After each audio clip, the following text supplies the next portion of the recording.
They're doing just fine, and that was pretty much the aim of this first day of this visit.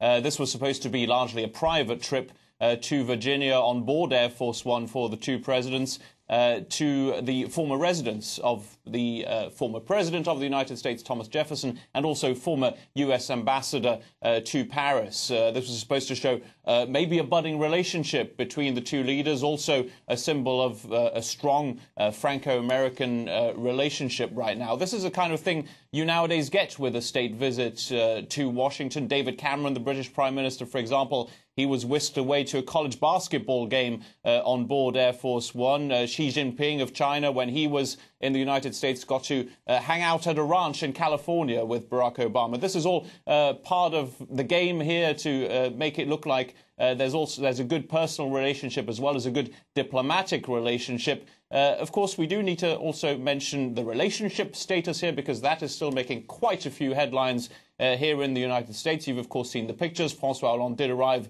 on his own, and that's created quite a few headaches for the White House here. It's had to change the seating order, for example, for the state dinner later today. The invitations had already been sent out. They included the name Valerie Trierweiler, now the former First Lady. And when it comes to the official photo of this visit, well, you'll see the rather small François Hollande in between the considerably taller Michelle and Barack Obama. So that relationship between Hollande and Obama, then, does it bode well for the future relationship between the two countries, would you say?